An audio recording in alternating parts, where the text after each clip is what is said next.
एक नवरात्रे में जो होती है, नवरात्रे की जो पंचमी तिथि है, उस पंचमी तिथि के दिन अशोक सुंदरी का जो स्थान होता है उसको समझिएगा थोड़ा सा। जैसे ये शिवलिंग है और ये जलाधारी है भगवान शंकर की। ये शिवलिंग, ये जलाधारी, और जलाधारी में जो जल बहता है उसमें बीच में जो मोटी सी लाइन रहती है वो अशोक सुंदरी होती है। कई बेटे हैं, बेटियां हैं, कोई व्यक्ति व्यापार चालू कर रहा है, कोई व्यक्ति अपना नया भवन निर्माण कर रहा है, नए भवन में जा रहा है, या कुछ अच्छी दुकान खोलना चाह रहा है, कोई अपने लक्ष्य पर पहुंचना चाहता है और पहुंच नहीं पा रहा। तो जो शारदीय नवरात्रे आते हैं, इस शारदीय नवरात्रे में जो मां आद्य शक्ति की पूजन की जो पंचमी तिथि होती है, इस पंचमी तिथि पर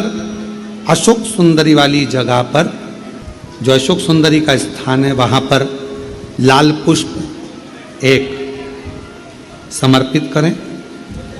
जो जलाधारी है, मां पार्वती, जगत जननी, जगदम्बा, अम्बा, भवानी मैया, दुर्गा का हस्त कमल पर 7 जगह पर कहीं पर भी लाल चंदन की बिंदी 7 स्थान पर कहीं पर भी रख, और 1 लोटा जल शिव जी को पंचमी के दिन, नवरात्रे की, शारदीय नवरात्रे की पंचमी के दिन कामना करते हुए उत्तर की ओर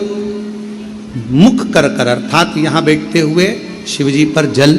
चढ़ाना प्रारंभ करें और अपने मन की कामना कहकर बाबा के पास में जो लाल पुष्प समर्पित करा है, उस पुष्प को अशोक सुंदरी वाली जगह से वापिस लेकर आ जाए। जिस लक्ष्य को आप पाना चाहते हो, अच्छी पढ़ाई कर रहे हो, खूब अध्ययन कर रहे हो, खूब मेहनत कर रहे हो, खूब पढ़ो, कोई दुकान खोल रहे हो, व्यापार चालू कर रहे हो, कोई नया कार्य चालू कर रहे हो, उस पुष्प को अपने स्पर्श कर कर या उस पुष्प का दर्शन आप एक बार जाकर देखो, आपको उस मंजिल तक मां आद्य शक्ति, दुर्गा, भवानी, शिव पहुंचा कर, शंकर भी। और एक निवेदन करूं आप लोगों से कि बन सके दुर्गा सप्तशती का पाठ अगर करते हो या दुर्गा सप्तशती को आप पढ़ते हो तो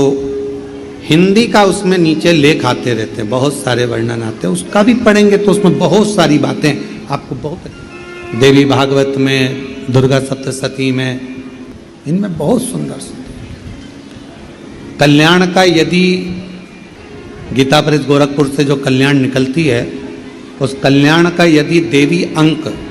अगर आप पढ़ेंगे माता दुर्गा भवानी पर, बड़ा सुंदर, उसमें भी बहुत सी चीजें हैं, शक्ति की आराधना की, साधना की, पूजन की पद्धति, बहुत सुंदर, उसका ध्यान करें। शिव से कुछ, अगर भगवान शंकर की हम आराधना कर रहे हैं, भगवान शंकर से अगर हम कुछ पाना चाह रहे हैं, तो भगवान शिव की सबसे पहले, उससे शिव को पहले अपना बनाओ।